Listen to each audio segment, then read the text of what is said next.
Hello and welcome to Enchantment of Eternity's live discussion on Better Call Saul Season 5. I'm here joined by Don Willi. Don Willi, thanks so much for joining me to talk about Better Call Saul. Well, thank you as always for having me. Always a great pleasure to do these with you. And oh boy. So yeah, we're gonna talk full spoilers. Better Call Saul. You should have seen all of season 5. But we're gonna get totally into mainly this whole season and what we thought of it. So Don, let's start with you. What did you think of season 5 of Better Call Saul? I think great build upon what they've already done. It ramped up the action, ramped up the suspense, and there was something that I thought was gonna possibly happen that at the end of the last episode totally shattered my theories, but it happens. Yeah, I don't know. Like every year I see Better Call Saul, I always want to say, "Oh, this is the best season yet," but I'm kind of sick of saying that. But I don't know. It might be the best season, or at least one of the best seasons. That's for sure.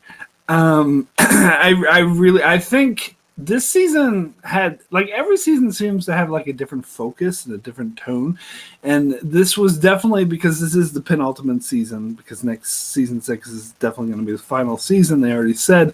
So they definitely went a long ways to bringing us closer to Breaking Bad times, and I think that showed more than any previous season. And I would say this is probably Kim's season more than any other season. It's very Kim focused, which is surprising because they also bring it more towards the criminal side with Lalo and Gus, and Saul finally getting involved in that storyline. So yeah, I was super impressed. I think the last 3 or 4 episodes were all like top notch, all amazing. Usually start of seasons a bit, particularly the middle of the season, is pretty your middling episodes. That's the way it is every year, so that's fine. But I think it was a pretty strong season. I have to say, it may be the best, but it's hard for me to say.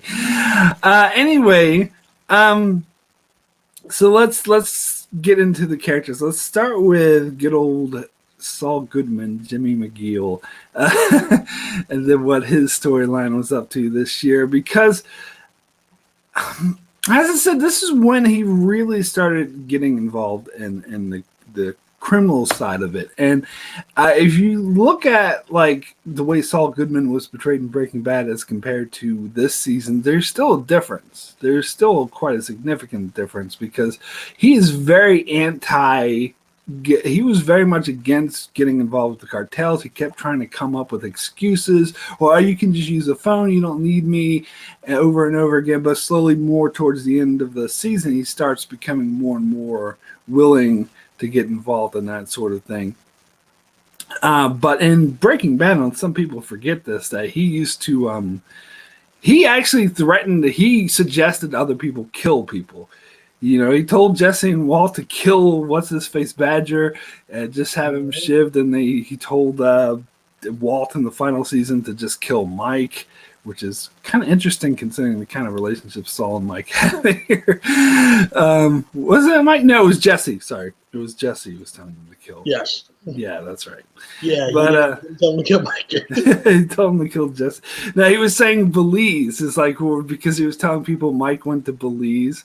He was like, maybe Jesse should take its trip to Belize. But anyway, that is quite a different scenario to where he is now, where you could not imagine this character suggesting and saying, "Oh, kill that guy," and so yeah, he's it's really interesting his journey that he's getting closer to that scenario. So, what are your thoughts on good old Jimmy McGill?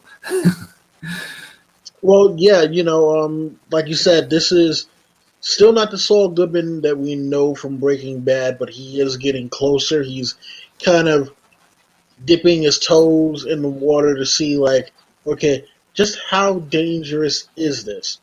So, like, when he takes the job from Lalo to go pick up the bail money, it's kind of like, all right, well, maybe this isn't as dangerous. So I think, all right, let me see what I can get out of this for my trouble. $100,000? Oh, you're paying? Okay, fine. So he's thinking that it's just gonna, it's gonna be an easy thing, and it's not until he actually, gets into the situation and sees just how dangerous it is that he's kind of has second thoughts about it. You know, because even though he's dealt with criminals, he hasn't dealt with criminals on this scale yet. Yes. He's used to dealing with the local guys, so this is something totally, out of his league at this particular point in time. Well, I mean, that's the interesting thing, like getting back to more towards the start of the season, is that he did the whole 50% off, and you saw those like meth heads going around, go 50% off and committing all these crimes, which I don't think is very realistic, but it was funny. So I'm going to give that a pass. But it shows that, and how he was like, when those 50% off guys were there, he was like, taking them for everything they have. It's like, oh, we don't have the money. Ask grandma for the money. Like, he had no moral compunctions. And like season 1, season 2, Better Call Saul, Jimmy McGill would not do this. He wouldn't be this outright sort of, and it shows like his sort of lust for his desire to win and be successful is starting to take over now and starting to drive him more towards like wanting to just not giving a fuck about whether or not it's moral or legal. And Howard actually played a lot bigger part in the season than I thought he would, because I think it's no coincidence that his like confrontation with Howard, because Howard offered him a job and he threw bowling balls with the funny shit, but then he had that huge confrontation with Howard about how, oh, I'm bigger than you, you're just a tiny little ant. That happened right before he ended up actually taking the job as a bagman for Lalo. And I think those things are directly connected, because I think that Howard has pushed them even more to wanting to win and not giving a fuck about the consequences. Yeah, I mean, that was one of those things where, Howard being around is still reminding him of what he went through with Chuck, right? As long as Howard is there to say, hey, I can do things for you, as opposed to him getting it on his own. He's gonna be like, nope, I don't want this. That kind of just reminds me of what happened last season, where they were interviewing the prospective candidates to be interns in the office, and they didn't want to give the one girl a chance because she had the misdemeanor, and he went into the whole winner takes it all speech.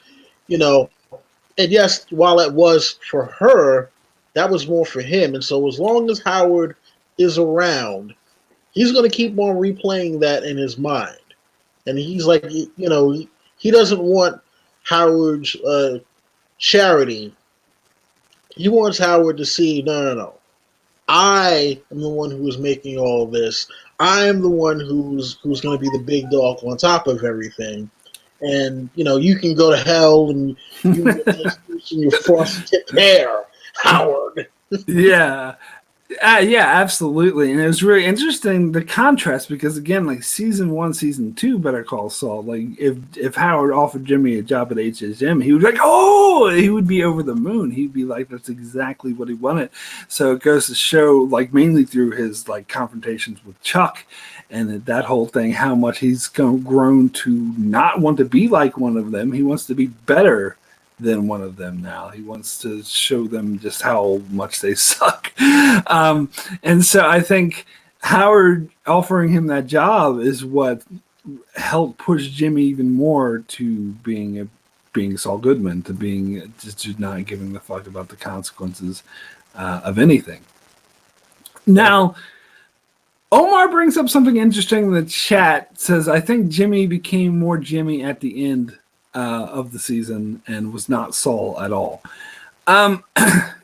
I can see that perspective because after the incident with being attacked by the cartel gangs and almost losing his life and having to go through the desert, and we saw how he was suffering from PTSD and how traumatic that was for him, and so he's kind of obvious, like very like, understandably scared of that life and wanting to stay away from it.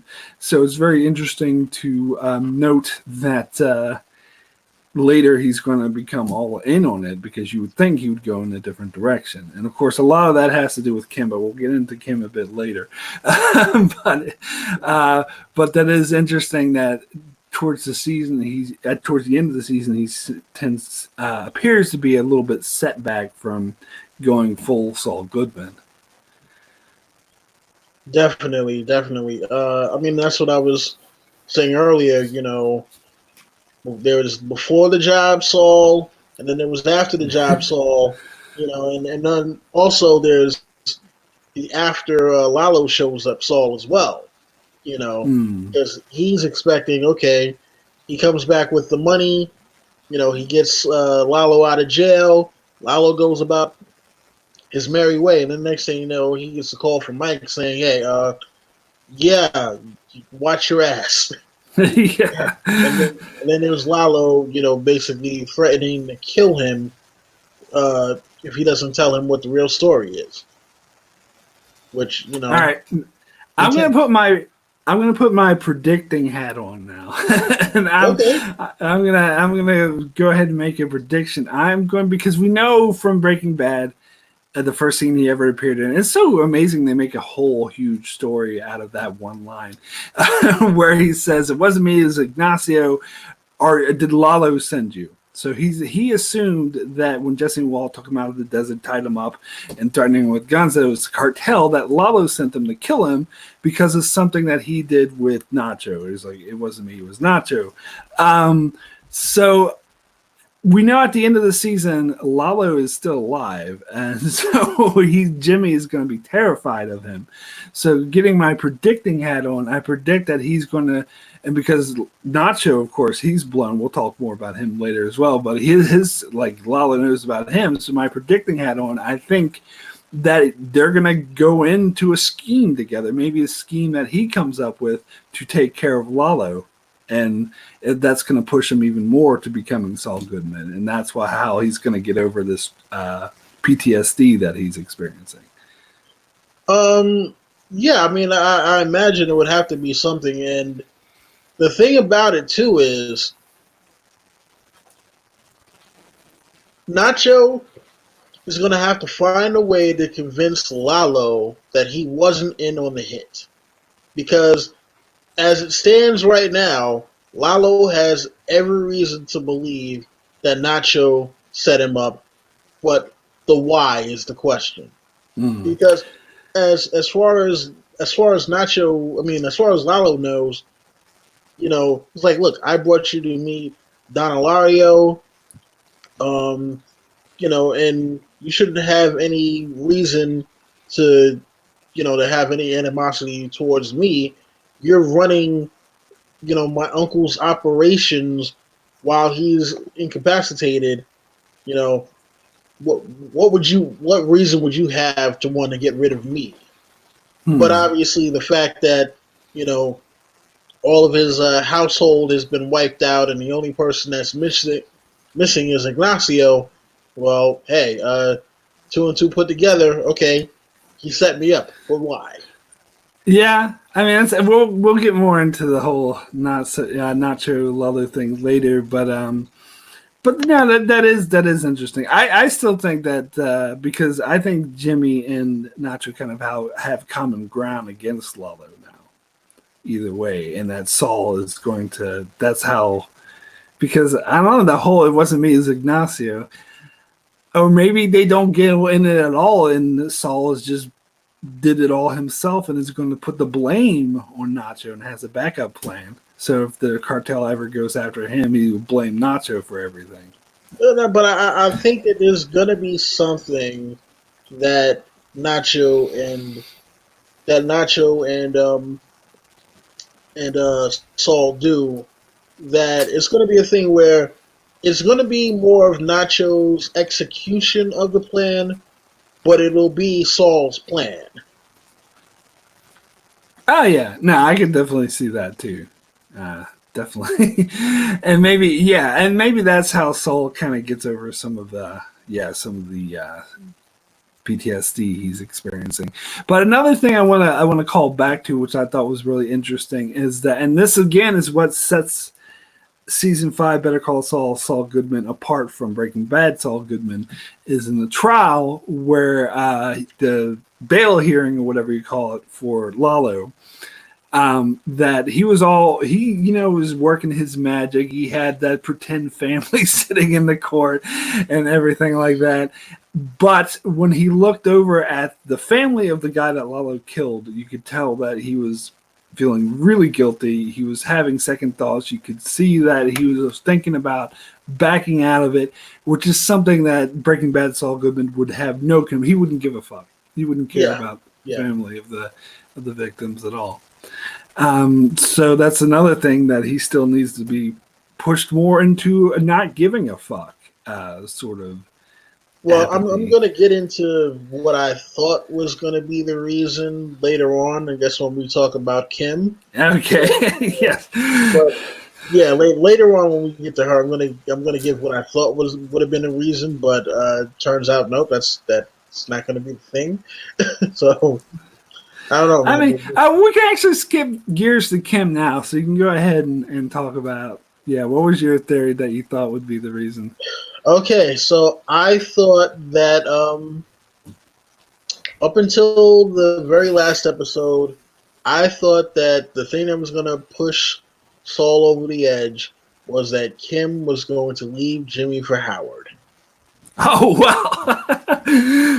Wow. And then episode 10 happened, and I was like, toss that theory out the window. Yeah. Yeah, I mean, I thought that what better way to push Jimmy not only to, more into the cartel life, but also, we never see Kim or Howard during Breaking Bad. He's never mentioned any of that stuff. He becomes 100% sleaze bag. And, let's be honest, there's a lot of times in real life where a man or a woman will get their heart broken by a specific person, and they go off the rails from there. And it's just like, who gives a fuck about anything else? The one person that I loved is gone, and for her to leave with his mortal enemy, I'm like, what more do you need? I mean, getting more into the Kimness of everything. I definitely think that's sound reasoning. I would just, even before the final episode, I would probably be dubious about that theory. Even though it makes total sense that would throw Saul over the edge, I just couldn't see Kim getting with Howard. Because it didn't seem like she was, but I guess, I don't know, maybe it could have happened, but I mean, but even leaving the Howard part out of it, that's what I thought as well until this final episode, that Kim was going to leave Jimmy because Jimmy was going to go more and more to the dark side, so to speak, where Saul was going to go more and more to the dark side, and that she couldn't just deal with it, and so she was going to leave him, and that's what was going to make him completely not give a fuck. And without Kim in his life to keep him grounded, and the fact that she left him would make him resentful, and he was like, well, I'm going to just be not give a fuck about anybody. But the show threw a monkey wrench in that. It doesn't. I no longer think that's the case, because now it almost seems like Kim is going to be the negative influence on Saul, which is what I did not see coming at all. But when you look back at the show, it does make a bit of sense. Yeah, I mean, she was. It's funny because it's almost like not a tug of war per se, but it's almost like a relay to a certain extent, where Jimmy does something crooked and it pulls Kim along, and then Kim does something crooked and it pulls Jimmy along, and it's kind of one of those things where it's like a back and forth where, okay, you got the baton now, they whip around the track, and the next one, all right, it's your turn to do it now. And it's one of those things where it's like now Kim is in the driver's seat when it comes to that. Where earlier in the season, she was the one trying to say, no, no, I just want to do everything straight by the book. And Jimmy had to tell her, like, look, if you want to get your pro bono clients to listen to reason, you're gonna have to lie to them sometimes. You know, Mm. which I mean, come on, brilliant scene where they're talking about the whole DA giving the plea deal, and he's like, oh no, I want to take it to trial, and then Kim at the last minute, realizes like, yeah, this guy taking it to trial, he'll be in jail for a lot longer. And so she lies to her client, and that's not what she wanted to do. But at the end of the day, when she's working it out in her mind, I mean, like, yeah, they had the client dead to rights. He would have been in jail for 5 years. This time he's got like what, like 6 months or a year or something like that. So at the end of the day, it was a win-win for her, but it wasn't the way that she wanted to win, and that was the only sad part about it. It's she's kind of learning that doing things Saul's way, doing things the I guess you would say criminal way or sly way is more effective.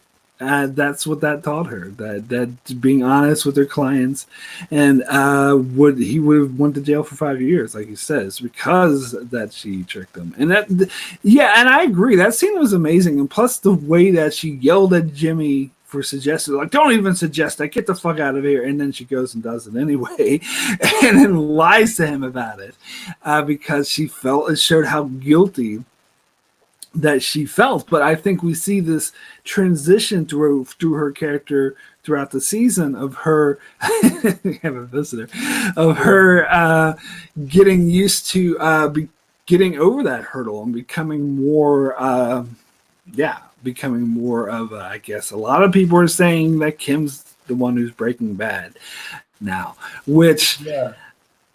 I don't know if I agree with that entirely. I mean, if I want to jump real quick to the end, Kim, I think, yeah, just Kim and Jimmy are just so interesting, their relationships that they have, because they're so similar yet different. Because Kim wants to do this in order to do her pro bono thing full time, and she says, "Oh, it would be so great! I can offer people who can't afford it the same kind of quality counsel that only rich people would normally get, and I can offer it to people who can," which is a very sort of noble, honorable objective. But she wants to get to that objective by trashing a man's career and lying and scheming.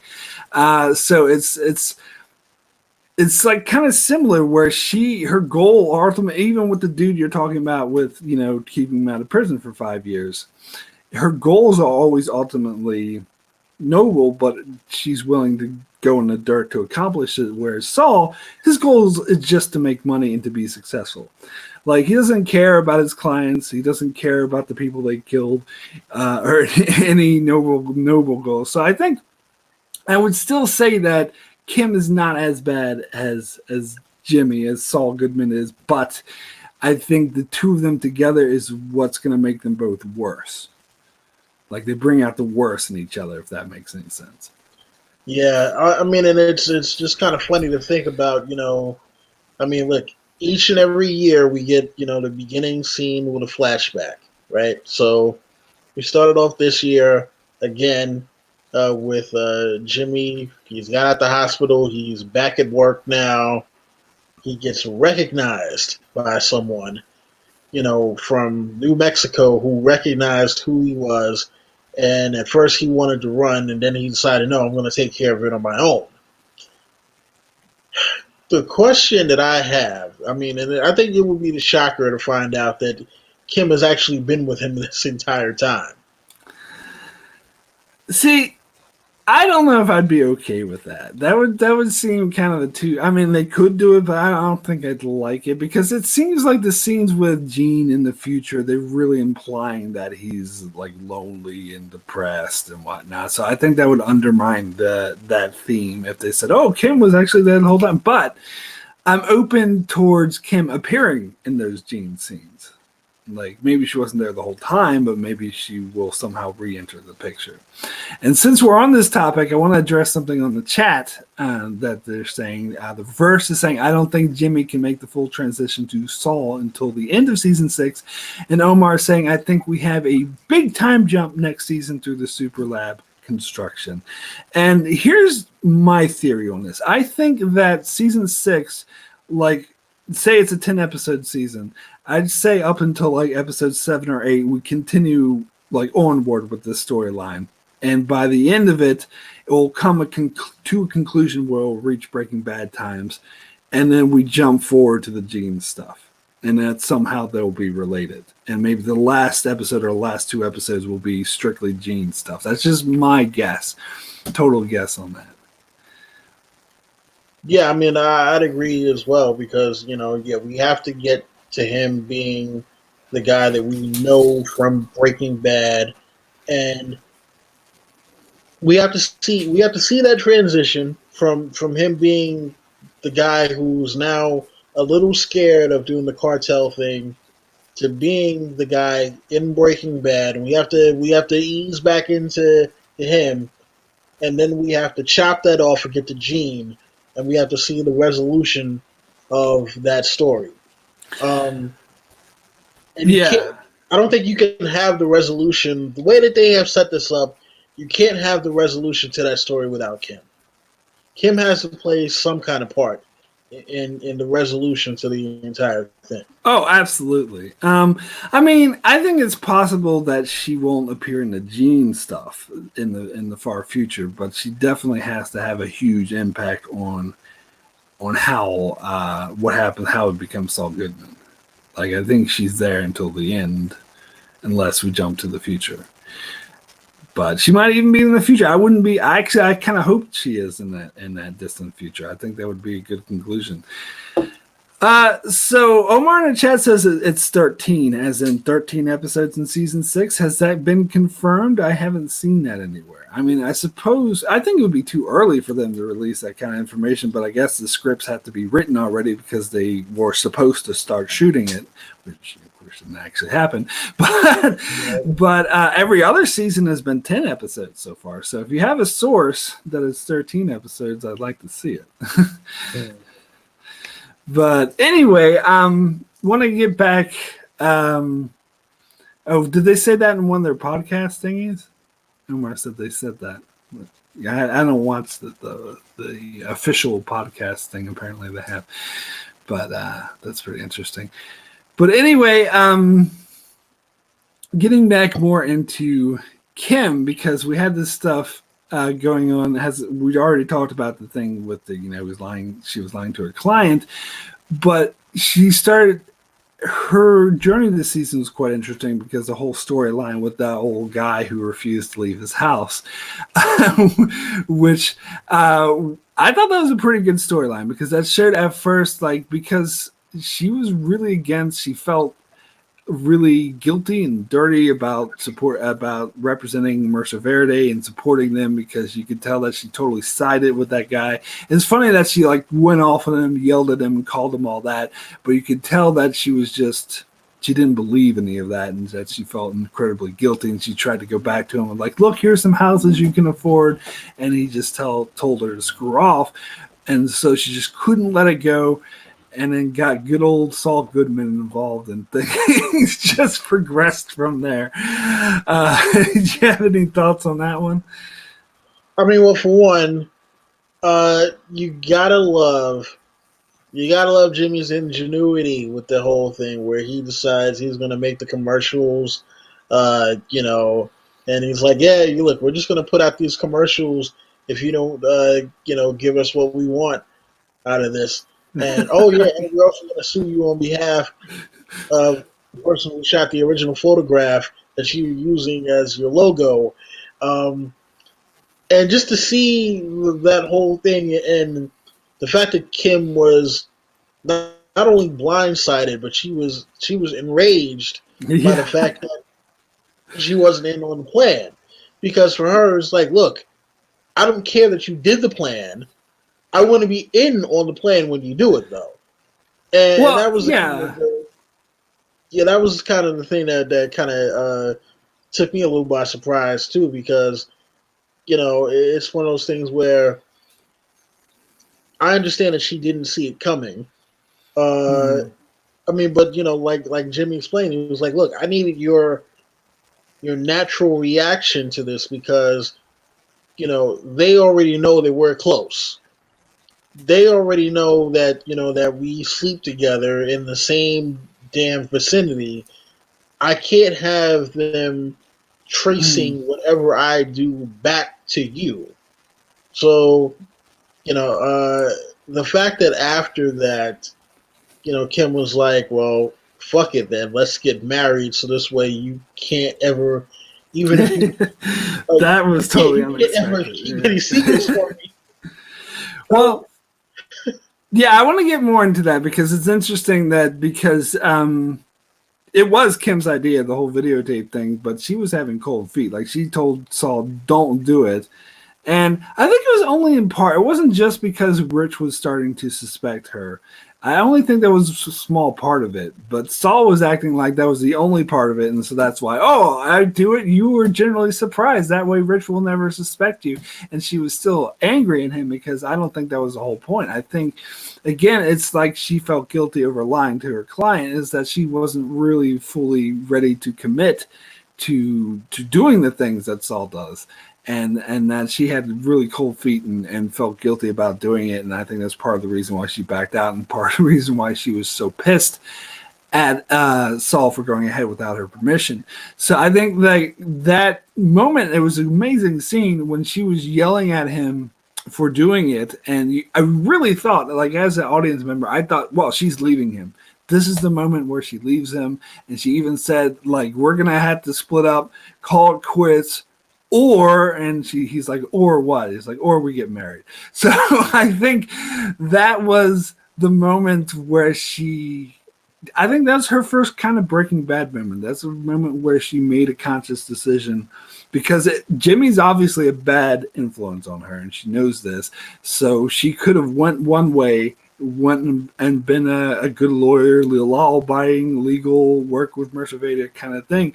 But I think she knew then that she wouldn't be happy doing that. Instead, she chose to go the dark path, and that's why she said, "Let's get married." Yeah, I mean, but the only see here's the only thing though, right? Like I understand her reasoning, but at the same point too, it's one of those things where I think there's a certain part of her that wants to be able to rein in Jimmy, and this was kind of her way of doing that to a certain extent. It was like, all right, well, you know, if I know the plan, I can steer him away from making things too bad. Uh, if if things are just too out of control. See, I think that's how she justifies it to herself. I think Right. that's what she tells herself, but that's not really she is. As we see, she gets really passionate whenever they do these con jobs. I think that's when she loves him the most. When their life is normal, they're very distant and cold to each other. So she is very attracted to this side, and see that excuse you just gave is what she's telling herself to rationalize what she's really wants to do is to become more like him. Oh yeah, I think she wants to be able to play in both worlds, but I think she still wants to be able to keep a leash on Jimmy to a certain extent to make sure he doesn't go too far off the rails. I think she has a plan for what she wants to do, but she knows that in order for her to get to where she really wants to get to, unfortunately, she's gonna have to play dirty in a way that she isn't always comfortable with. But as long as she has Jimmy there, she'll be comfortable with doing it because she's seen that everything has worked out.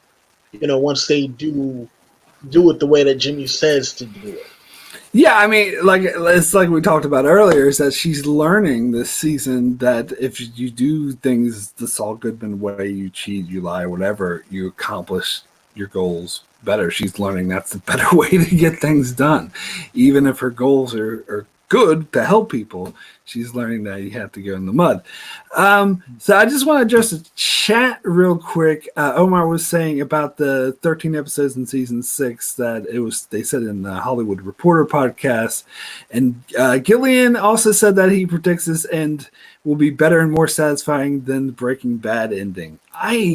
That is a huge statement. I don't know. I think that would be really hard. That's getting my expectations up too high, man, because that would be a really hard bar to meet.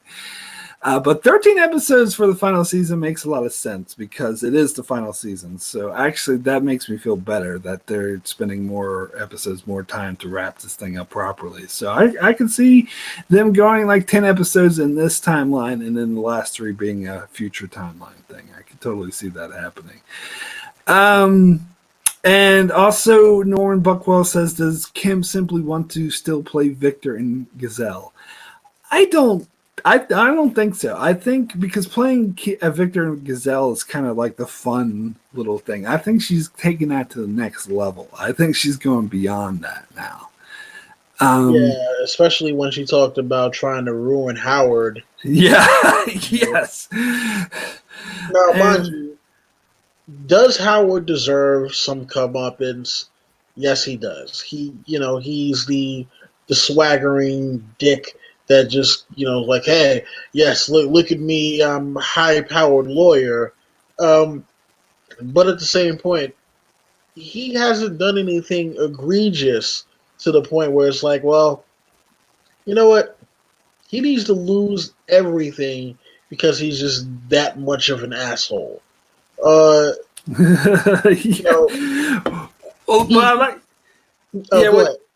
Norman Buckwell in the chat says that Kim says, "Oh, that's it. That's what's bothering you." And is that was a response to what she said to Howard, right? When Howard told her about the bowling balls. When Howard said, came to her and was like, "Yeah, threw bowling balls and sent actual prostitutes." Yeah, and I think the reason why she said that to him was because she knows he's done a lot worse. And it's like, really? That's what you're complaining about? Get the fuck out of here.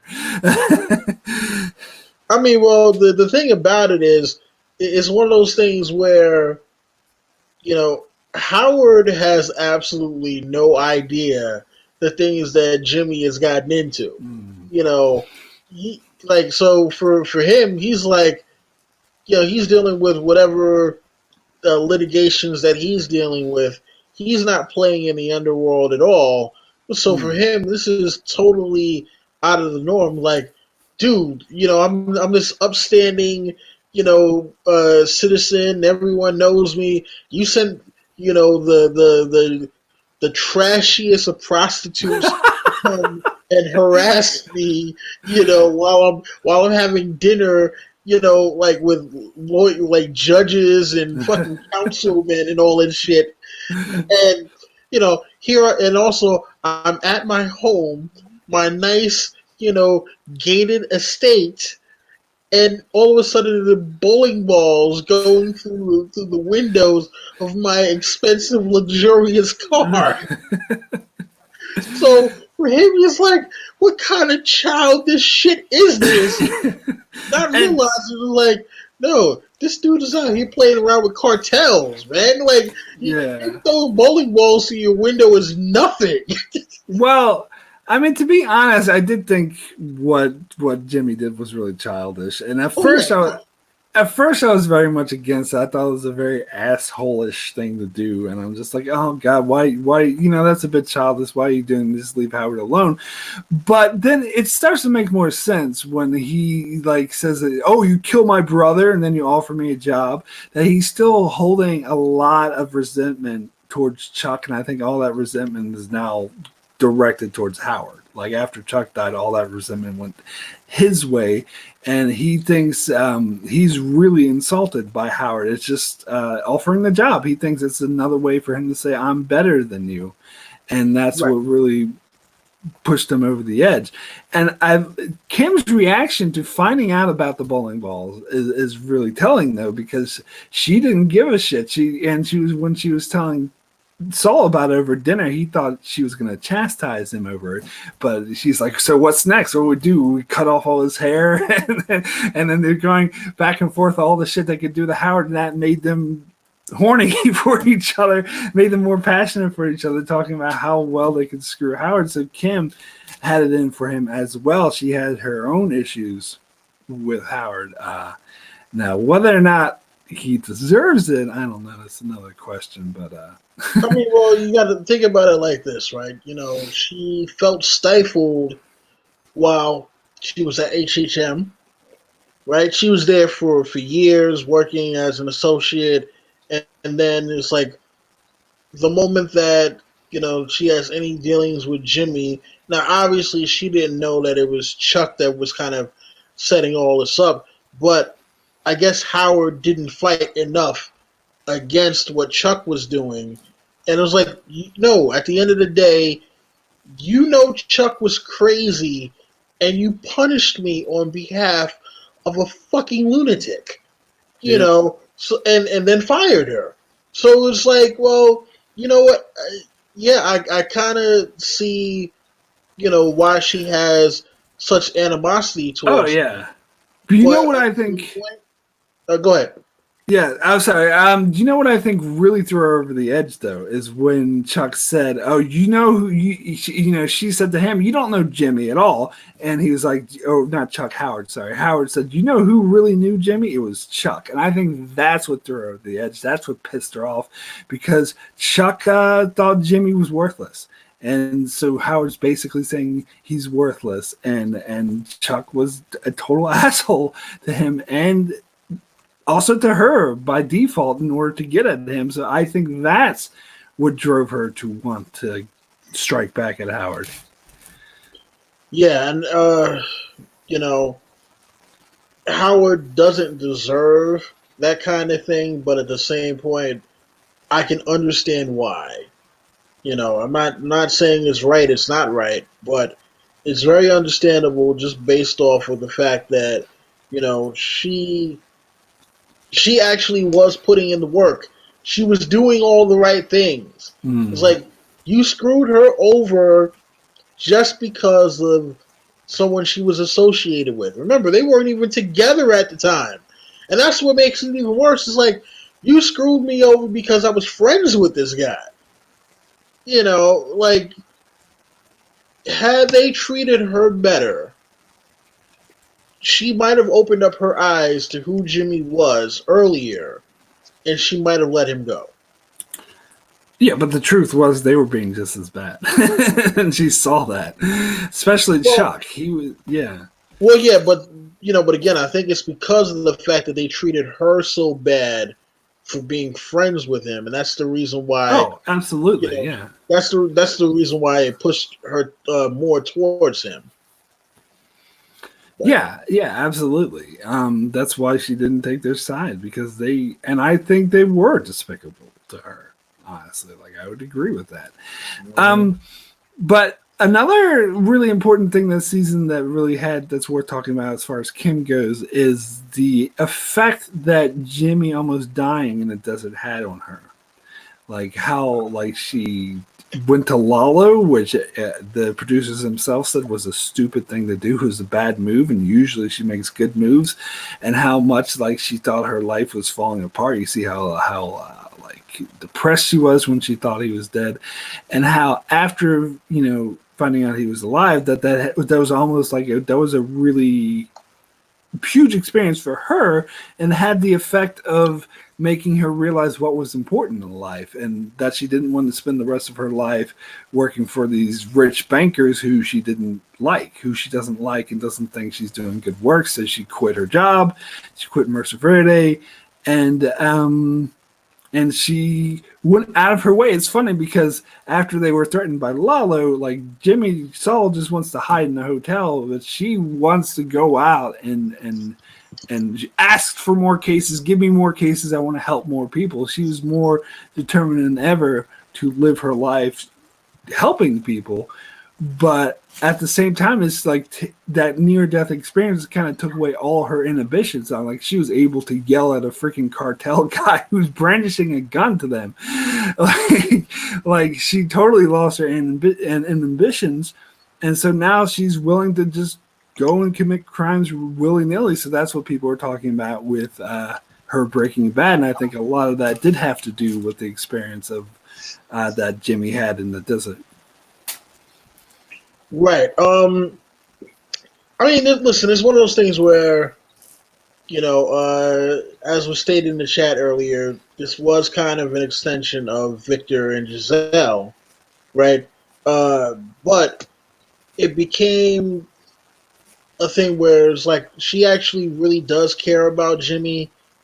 She didn't really realize how much she was kind of holding herself back from admitting not only how much she really cares about him, but how much of what she was doing outside of their relationship was wrapped up in trying to live a facade. And so it was like once the man that she actually cared about was in this situation where she thought she wasn't ever going to see him again, but he was able to, make his way out of it. It was like, you know what? Let me put things back in perspective. It's like yes, the money is nice, but the money isn't everything. Mm. I'd rather be doing this, and I've been keeping up this facade of wanting to be this other person because it'll, like the money allowed me to do these other things on the side, and now with the whole thing, because it's funny, you're going all the way back to season 1 with Sandpiper. I mean, Yeah. damn, I like a true. I had forgotten all about the Sandpiper case. Hadn't if it wasn't for this thing and them deciding, okay, well, yeah, we should bring Howard down so we can get the Sandpiper case done and over with and collect the money off of that. I that would have been one of those things where I would have like at the end of Better Call Saul would have done like an ultra recap and like, hey, what the hell ever happened? Did he ever get his money from that case? That's one of the Yeah. reasons why I love the writing on this because Mm. where you might not be thinking about a certain thing, they'll just pop it back up and like, holy shit, that is a thing that happened that needs to be addressed. So I think now she's thinking, okay, well, yeah, we need to figure out a way to make the life that we want to make for ourselves. But unfortunately, the way that she's thinking about going about it is the destruction of Howard Hamlin, which I it's a little much. But I think it was a good thing to highlight is still the difference between Kim and Saul in that Saul all he cares about is the money or winning. He sees money as a sign of success. Like the more money he has, the more successful he is, the more he's won. That's like all he really cares about. And Kim doesn't care about the money. She wants to do good. And that's why they had such a huge that's why Saul was so much against her quitting Mercer Verde. And he's like, no, and she's like, well, you're not being fair because you made your life decisions and I supported you when you thought you did what was best for you. And he's like, no, you don't get it because I'm choosing to win and you're choosing to lose. And that he saw the totally different way. And it's funny that he kind of, after he got threatened by Lalo, he stopped caring about that because he had more important things to worry about. He was so freaked out.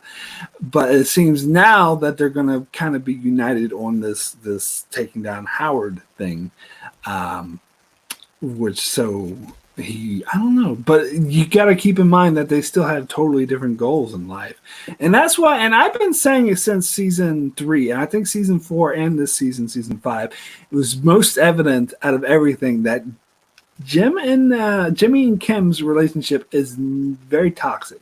It is not a healthy relationship because they're constantly drifting apart and being really cold to each other when things are normal, but when something happens with a con job or they're in trouble with the law or something, that's when they're passionate towards each other, and that's not a healthy relationship. Yeah, it really isn't, but what relationship in the show is? Good, yeah, that's a good question. I don't think there is one. Maybe the relationship Howard has with his car. Uh, I don't know. But so, do you have? So let's talk predictions now on what we think is going to happen to Kim. Why isn't she around in Breaking Bad times, or is she just around in Breaking Bad times? We don't see her. I honestly am not a fan of that theory. I think she's gone by Breaking Bad times. I think that's why we don't see her. But what happens? Do you have any thoughts? yeah, you know what? I'm thinking that. I mean, listen. Before the last episode, I thought she left with Howard Hamlin. Uh, to me that made the most sense. But now after this episode, I'm thinking that there's gonna come a point where she's gonna realize that everything that she's been doing has been a step too far, and she loves her pro bono work. She's gonna do that, but I think she's gonna wind up leaving New Mexico. I think she's gonna go back to where she's originally. Isn't she from like Ohio or something like that? Is Nebraska or no? Nebraska's Virginia. It's somewhere like that. It's like Kansas or Oklahoma, I think. Maybe Somewhere in the Oklahoma. Midwest. Yeah, Yeah, like yeah. she's gonna go back to the Midwest. I think by like the middle of next season, and that'll be like the break where we get the time jump from when he's no longer Jimmy to when he's full Saul Goodman. She's just gonna be like, look, you know what? We've done too much. I can't I can't do this anymore. And then she winds up, going to, like say, hey, look, if you ever decide that you want to be a decent human being and not be Saul Goodman, you know, you'll know where to find me. Hmm. All right. Couple things to say to the chat. First, X Men. Hello, good to see you. Good to hear that you're a fan of mine, but you should watch Better Call Saul. And Omar says that think that they will show us some slipping Kimmy's past. I strongly disagree with that. I don't think Kim had a slipping Kimmy type past. I think it's Jimmy, it's Saul that's making her be more like this.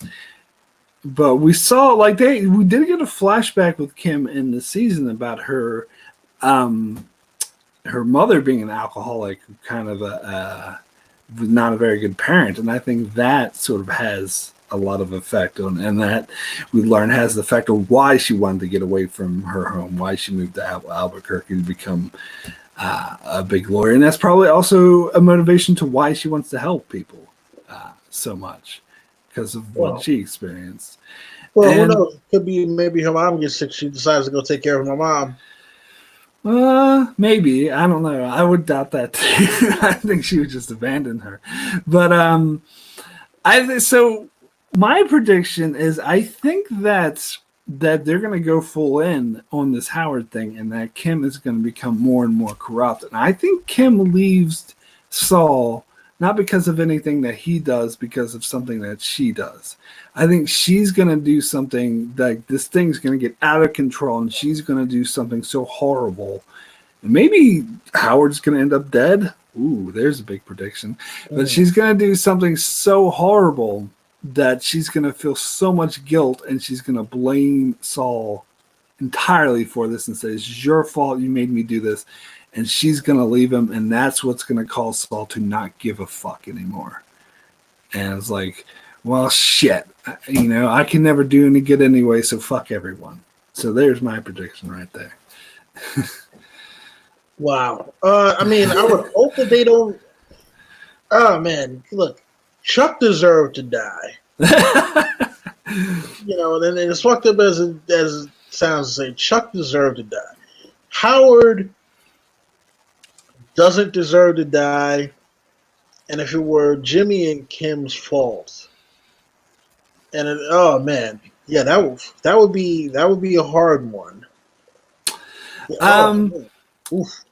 yeah, the fact that Howard doesn't deserve to die is what would make it more tragic, especially if Kim were responsible for it. Like, I think it's got to be something big. I think it's got to be something huge. But yeah, I'm just throwing it out there. I'll probably be wrong. So Thisbe in the chat says Kim can't die. Saul said it himself when he told Mike that if anything were to happen to her, it would be too traumatic for him. I agree, and that's why I think that's why I think she's going to leave him. I don't think she's going to die. Although that one scene they had at the end of episode 9 where Lalo was brandishing the gun and she was yelling at him, I was so convinced that he was going to kill her. I was so freaked out. Well, no, I knew that he wasn't going to kill her because remember, at the end of the day, he's still working with the cartel later on. Yeah. I don't think there's any way that. I mean, he could have still killed her and still be working with the cartel, though. That wouldn't stop it. Well, no, because you know what? Because remember, he doesn't know Gus. He knows Mike. And I'm imagining that he still has some connections with the Salamancas after all of this. But I couldn't imagine him still, working with the cartel at all if Lalo came and killed Kim. Yeah, I don't know. Like, why would the cartel stop working with him for killing Kim? Like, no, I'm talking about him not working with the cartel. Oh, you're talking about Saul. Oh, I was talking about Lalo. Oh, okay, gotcha. No. Oh, yeah. No, yeah, you're right. You are absolutely right. He wouldn't work with, unless maybe he would work with them to try to screw them and get revenge. But yeah, it's a bit flimsy. But still, they just did that scene so well where I was like terrified for Kim. And that's why I thought that scene was amazing. I think that was one of the best scenes. I think it may be my favorite scene of the entire show. Like, I was just so on the edge of my seat. But anyway, we only got about a half hour left, so let's try to move on to cover some of these other characters. In the chats, Thisbe says that Lalo will probably kill Nacho, and Gus kills Lalo, but the Salamancas don't know, since in Breaking Bad they don't know. They think Nacho just killed Lalo, and they chase Nacho behind the scenes of Breaking Bad. Possible. Because I get back to the whole, it wasn't me, it was Ignacio, or did Lalo send you? So that implies to me that Nacho and Lalo are still alive, but it was pointed out to me that may not be the case. Maybe he's blaming Nacho post-mortem, saying that's why he's saying it wasn't me, it was him, because he's already dead, so nothing else can happen to him. Or maybe he just doesn't know. Maybe Lalo is dead and he's not aware of it, and that's why he thinks that Lalo might have sent them when really Lalo's dead. Right, so then that means there has to be something else. And this is why I'm saying I think that Ignacio finds some way of trickling Lalo into thinking that he didn't set up the massacre at his place. Right? He somehow finds some way of tricking Lalo about this. Because I can't see. Because here's the thing, right now, Ignacio and Saul really don't have any particular dealings that involve Lalo. Everything that Lalo has done with Saul has been those two direct, right? With him getting him out of jail and getting the money and everything, that had nothing to do with Nacho whatsoever. So that means there has to be some other action that involves Nacho and Saul possibly setting up Lalo, and either Lalo goes back to jail, or either Lalo goes to jail for the murder, right? Or there's something else that happens where Lalo is supposed to be killed, and they don't know what happened or whatever may have you. And Jimmy thinks that Lalo is still alive. Yeah, I think that's a strong possibility. I think it's a strong possibility that maybe Gus has Lalo killed, but in the way that he goes missing and no one actually confirmed that he's dead. And Jimmy's just not aware of this because he doesn't keep, no one tells him about it. And so he thinks that Lalo's still alive. Um, Right. but obviously, I think that he will find out that Lalo's still alive after this finale because Mike tells him that, oh, he's going to be killed, but he survives that. And I'm pretty sure Saul's going to find out and it's going to freak him out even more and make him more terrified of him, more willing to act against him, which is the whole it wasn't me, it was Ignacio, I think. Well, I think I might have it. What's that? Okay, right. so remember, Mike has been keeping tabs on Ignacio. He's been trying to convince Gus to let Ignacio go with his father, right? Uh, Somehow I think that aside from the fact that he's gonna make it back across the border, Nacho and possibly the cousins are gonna. I mean, not Nacho, Lalo and possibly the cousins are gonna go after. Are gonna go after Nacho. Somehow the cousins wind up going back across the border. They think they got him, and Mike, Mike, Nacho, and Saul set up Lalo. Huh. Because remember, there's still remember Gus and Mike still have to have their kind of unbreakable bond thing, right? But Mike, I think that kind of already happened though. Well, nah, because remember Mike still was telling Gus in the previous, like in episode 9, that he didn't feel right with Gus holding a gun to Nacho's father's head. And Gus was like, "Well, nah, we need our guy on the inside, etc., etc." At the beginning of this episode. But to me, that just shows that Mike and Gus's relationship is close enough that he's able to question him like that. Because usually Gus wouldn't tolerate people questioning him like that, and so I feel like I don't know. I want to talk about Mike next because this is probably the one storyline I was not very happy with this season because he starts the season depressed, wanting to kill himself, whatnot, drinking himself silly, yelling at his niece, or not niece, sorry, his granddaughter, yelling at his granddaughter and just being a self-destructive asshole. And this is due to the German dude who he was forced to kill. And he's like, I don't want to work for you anymore, Gus. You're an asshole. You made me kill this really good man. And I think they took it too far of a dark place, and it seems like Mike got out of that rather quickly.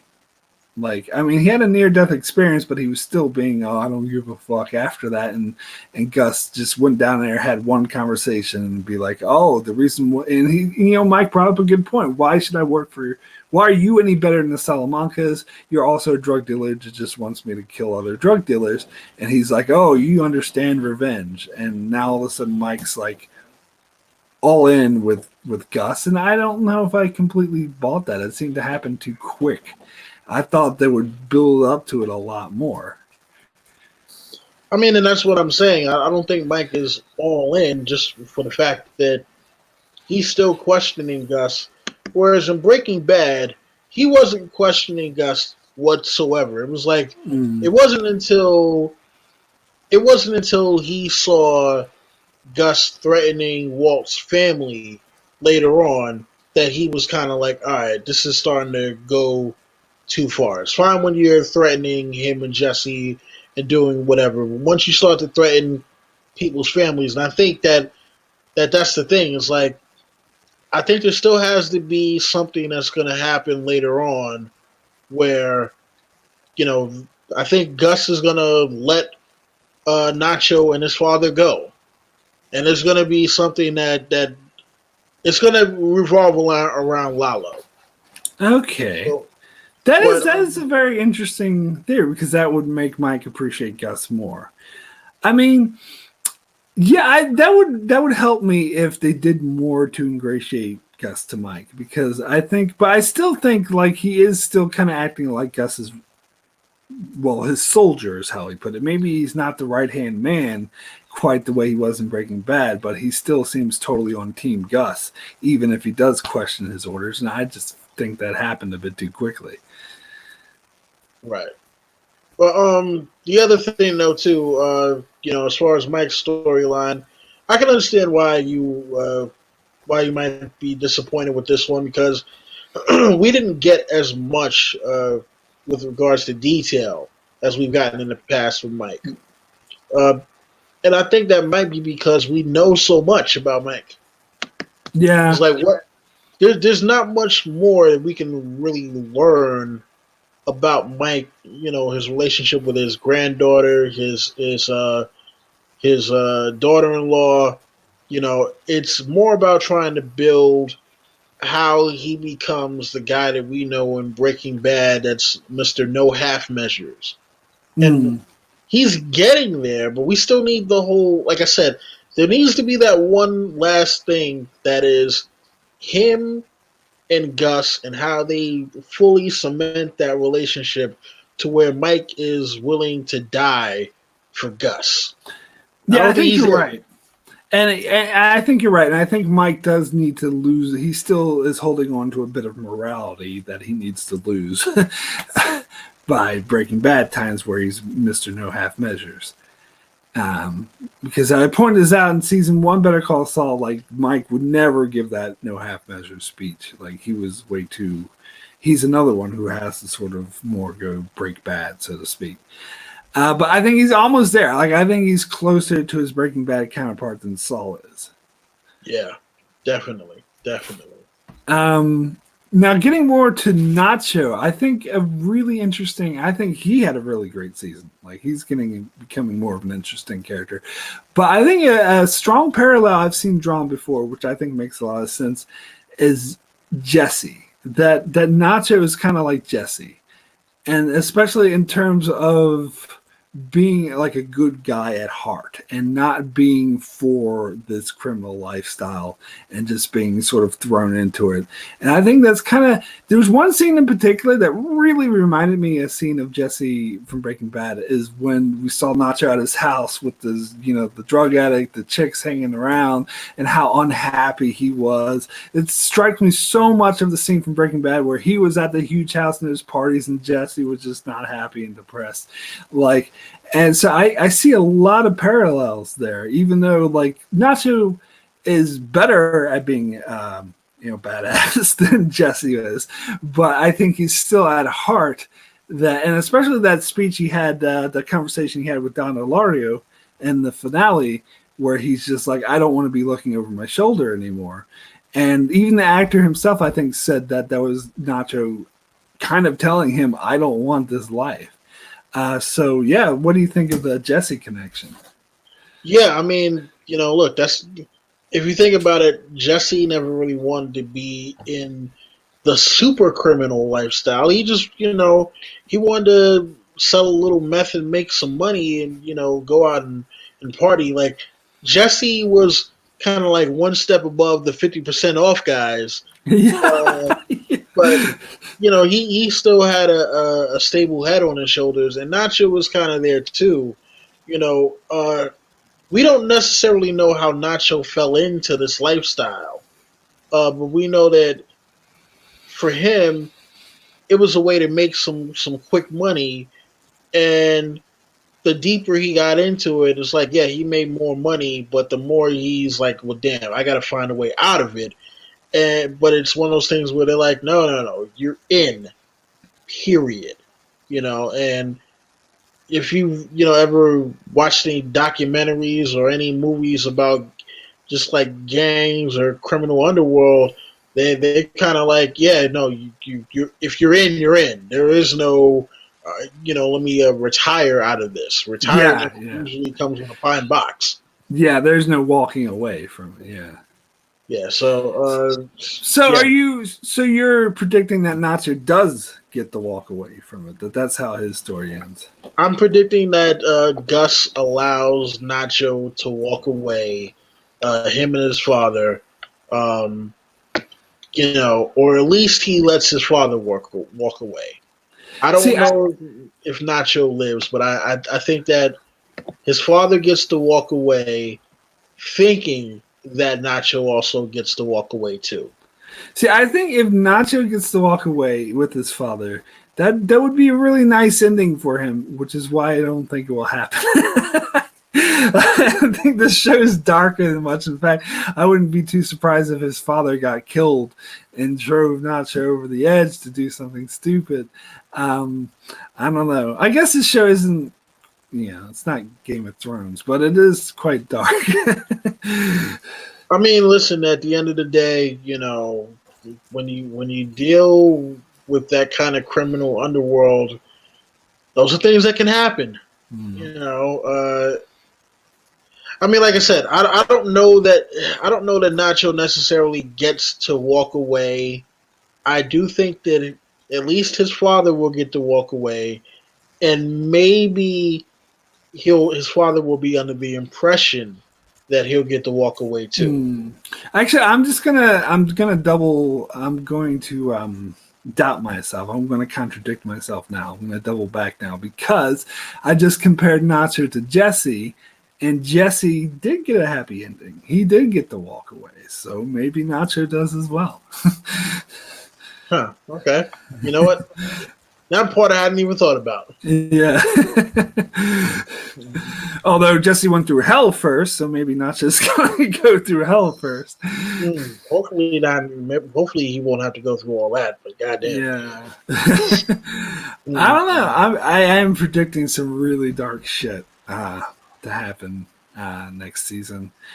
Cool. So I guess we could talk a bit real. I mean, we kind of covered Lalo and Gus a bit, but if we had anything else sort of to talk about, because Lalo became a really great character this season because he was introduced at the end of last season, but he was a main character, and I hear a lot of people really love this actor and how he's like. I love the fact how he's like so smiling, and even when he confronts Saul and Kim, he's like, "Smile, come on, guys, let's have a drink," and while he's threatening. Yeah, the way he sits back and shows his gun. Like, tell it to me again. Huh? No. One more time. Tell it to me. One more time. Again. So I was really not expecting him to be so great of a character. Now, in the chat, Omar asked, do you think they will add new characters? And my first thought was no, because it's the final season. You usually don't add new characters for the final season.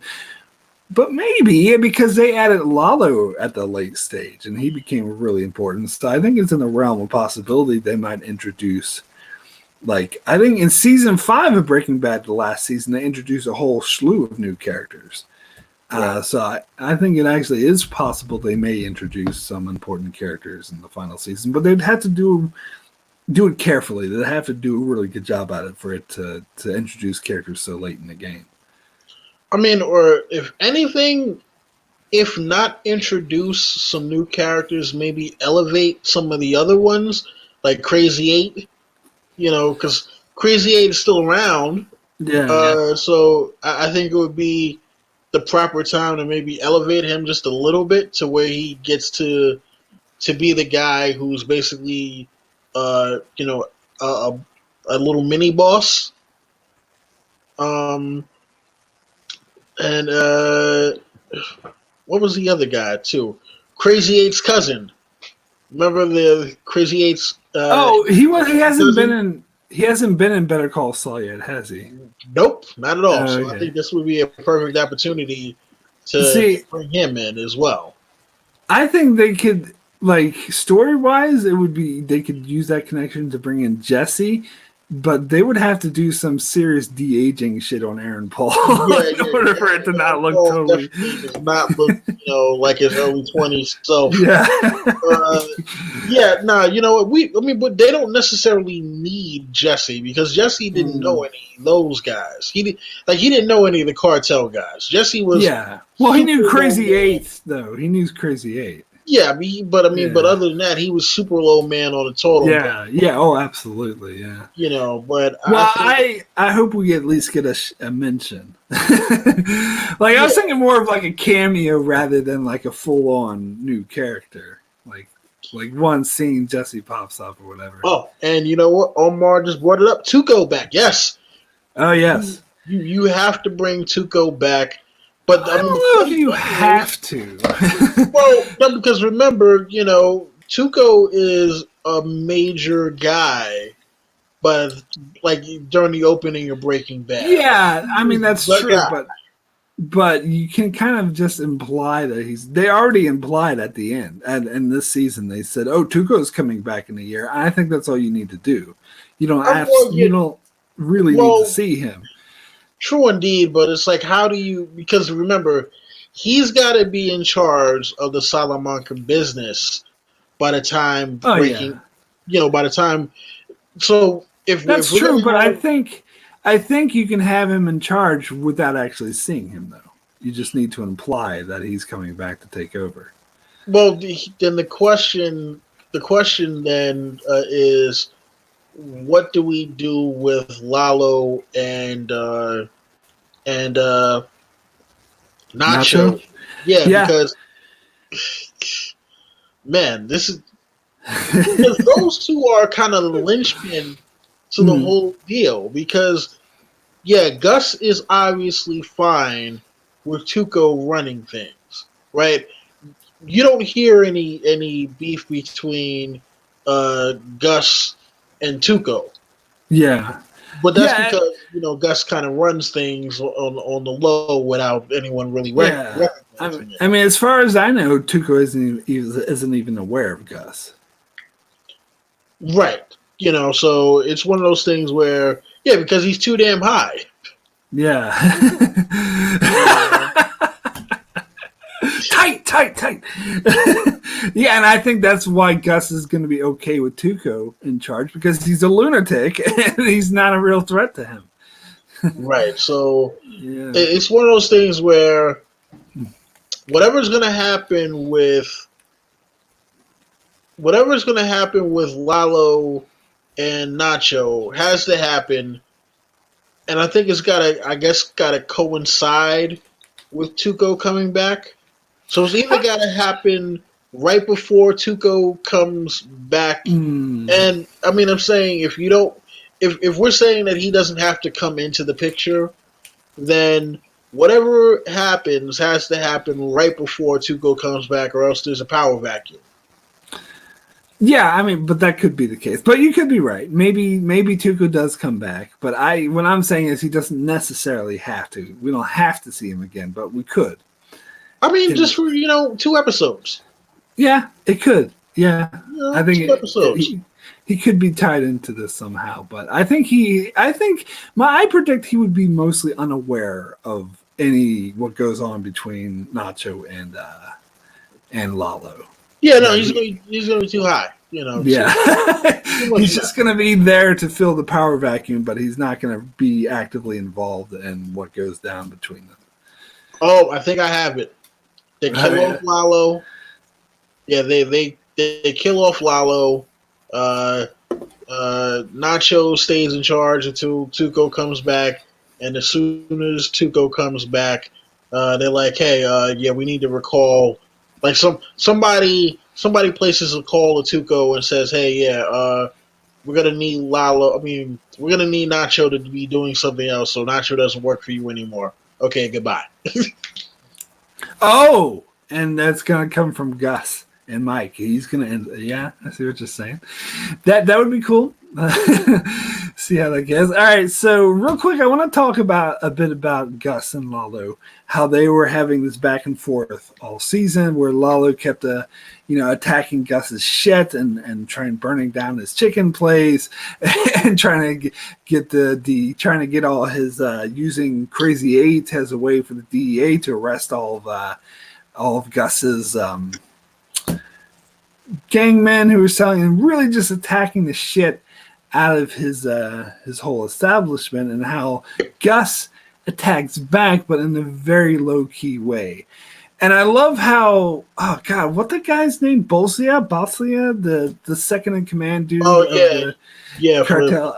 yeah. I love how he sees this and he doesn't like it, so he tries to step in by having Saul killed and the bail money not get there, and he's actually fucking with Gus's plans, and Gus is like, well, I like how Mike says is, oh, that's helping us, I'd hate to see hurting us, and Gus is just like, he doesn't really know what's going on, because Gus of course has bigger plans to betray the cartel, which he does in Breaking Bad.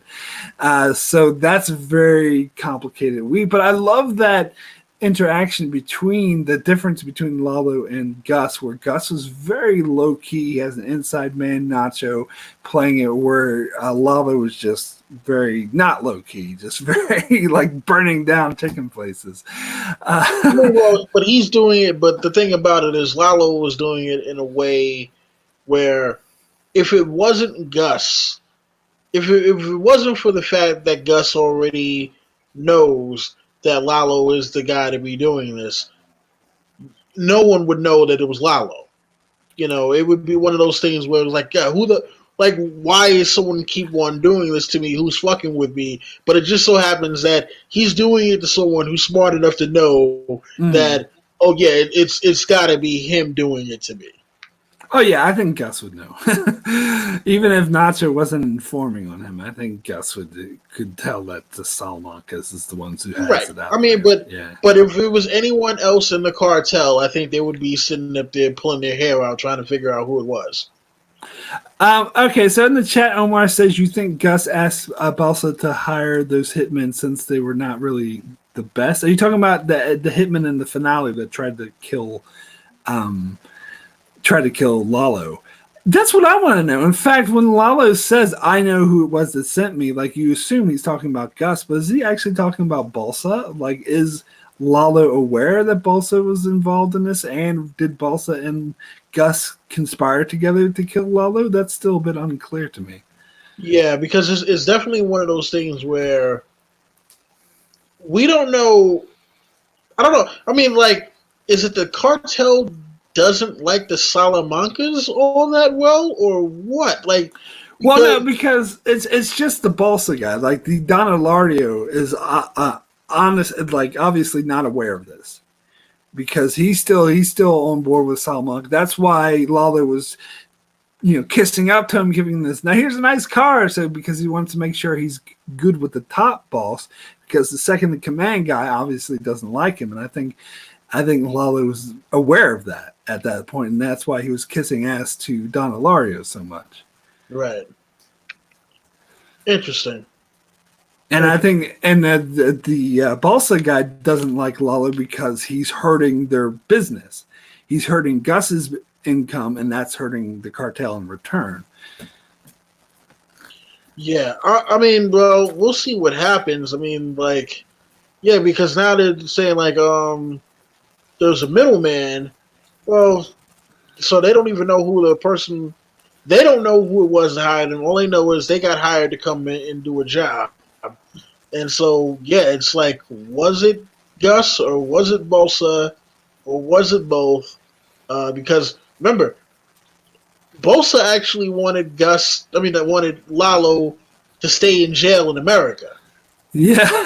Gus wanted Lalo out of jail. Yeah. So he could be in Mexico, so there would be no way that he can interfere with anything going on in the States. And yeah, those two are playing against each other, and so for that they weren't on the same page. But I'm wondering if now that they are on the same pages, maybe they're working together this time.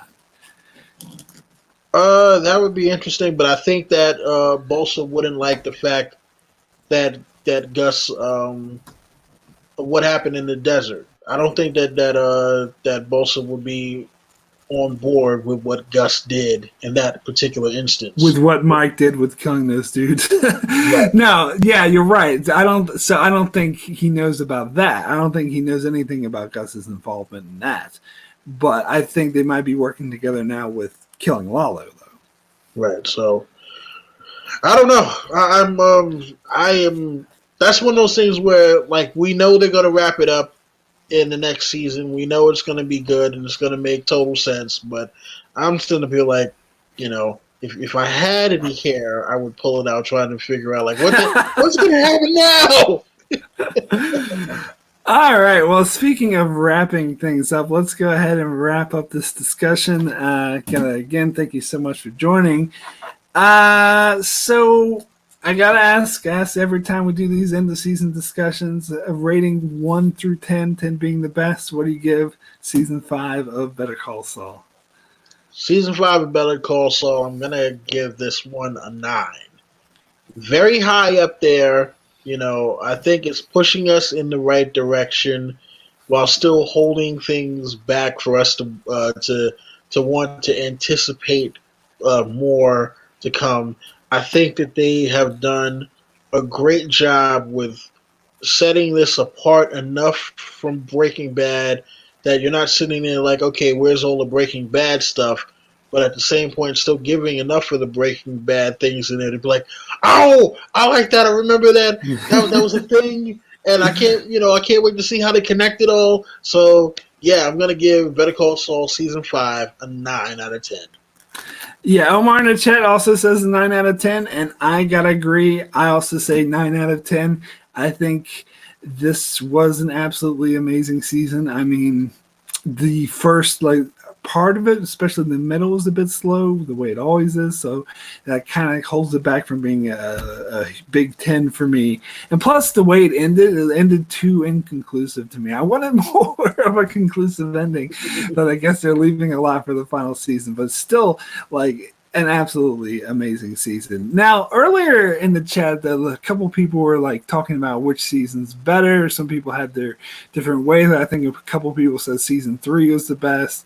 With the reverse said it was season 3, season 5, season 4, then season 2, and season 1. And for me, I can't make that determination. I'm going to have to watch the show again before I talk about which season's better. I think for me, it's a 3-way time between seasons 4, 5, and 3, 4, and 5 are all the best to me. It's hard for me to say which is better. I think those 3 are definitely better than the first 2, but I would actually say season 1 was better than season 2 personally. But Yeah, well, I think because with the way the season 1 ended, you thought that they were going to do something way different with season 2. Because remember at the end of season 1, he was like, we had such and such amount of money. Why do we give it up? And then he was like, well, I'm never going to let that stop me ever again. And then it's kind of like, but you did. So I think because season 1 set up a way that we thought the season 2 was supposed to go, and then season 2 didn't go there. Kind of brings it down just a little bit. But yeah, 3, 4, and 5, man, crazy seasons with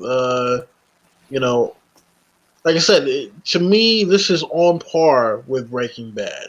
And as long as they can stick the landing, I think that they have. I think this will be possibly one of the most monumental feats in not just in television but in entertainment. Because so far, Breaking Bad stuck the landing. It was great. I think the follow up movie El Camino was a good follow up just to show Jesse's story. I love that movie. I loved it. And if they can stick the landing with Better Call Saul, they will have done the triple crown of prequel, regular show, and sequel, which has not been done as yet. So I'm listen. I'm wishing them luck. I'm riding with them the whole way through. Absolutely. All right. Cool. So we're going to go ahead and wrap things up here. Again, Don, thanks so much for joining. I know you're not up to much at the moment, but if you want to give a quick shout out to what you're not up to. Yeah. Well, listen, you know what? I got some. Life has been a little interesting, you know, with the job that I have now. So it's taking up a lot of time. But I am going to get back to doing the streams. It's just the what are they going to be about is the question. I want to make sure that people have something interesting, and I'm not just some guy talking some BS. You know, I want to give people something that they look forward to whenever I do these. But Mark, thank you as always for having me. This is, you know, great as always, and I can't wait to do this next year for the finale of Or Better 2 years from now. No! Damn you, Mark! Don't do that! I'm trying to wait 2 years. May have to. But anyway, yeah, no, absolutely. It's always a pleasure having you on. Thanks for coming on. And as for me, if you're finding me for the first time, my name is Mark. My channel is Enchantment of Eternity. We'll be doing a season wrap-up video on Better Call Saul Season 5 as a whole. But for after that, I'll be taking a break from doing weekly episode reviews. But I will cover Westworld Season 3 with the video when that comes out as well. And I'm covering Star Trek Next Generation one season at a time. I've done the first 2 seasons, and every month I'll cover another season. I already made the video for Season 3, and that will be dropped sometime at the start of next month. And I'm finally going to be getting back to my weekly episode reviews for Star Trek, reviewing different episodes of Star Trek of all 5 series based on what wins the poll. If you haven't checked it out, it's on my channel. I just put the polls up. You can vote in the poll for which episode I will review next. So yes, thank you guys so much for watching. Thanks, Don, for joining me, everyone in the chat, Omar, the reverse, anyone else who dropped in, and everyone watching this on the archives. Thanks so much. We'll see you guys next time.